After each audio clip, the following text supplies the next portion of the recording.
સુરતના કાપોદ્રા વિસ્તારમાં 10 દિવસ અગાઉ દેવી પૂજક સગીરના હત્યારાએ જે અડ્ડા ઉપર દારૂનો નશો કર્યો હતો તે કુખ્યાત બુટલેગર ગણેશ મદ્રાસીના ઘરના બીજા માળના ગેરકાયદે બાંધકામનું પોલીસ અને સુરત મ્યુનિસિપલ કોર્પોરેશન દ્વારા ડિમોલેશન હાથ ધરવામાં આવ્યું હતું।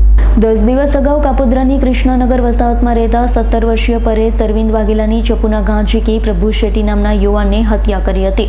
પ્રભુ શેટ્ટી જે સોસાયટીમાં રહે છે તે કાપોદ્રાની મમતા પાર્ક સોસાયટી 2 ની પાછળ દીનદયાળ સોસાયટીમાં છેલ્લા ઘણા સમયથી ગણેશ બચુભાઈ રાજપૂત ઉર્ફે ગણેશ મદ્રાસીનો અડ્ડો ધમધમે છે। પ્રભુએ ગણેશના અડ્ડા ઉપર દારૂનો નશો કરી નીકળ્યો હતો, ત્યારબાદ પરેશની હત્યા કરી। ઉલ્લેખનીય છે કે પરેશની હત્યાના પગલે દેવી પૂજક સમાજ રસ્તા ઉપર ઉતર્યો।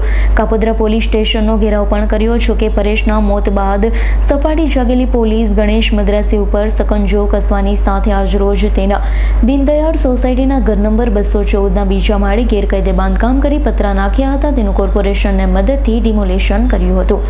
Bureau report S9 news Surat. અમારી તમામ માહિતીથી અપડેટ રહેવા માટે જોડાયેલા રહો S9 ન્યૂઝ સાથે।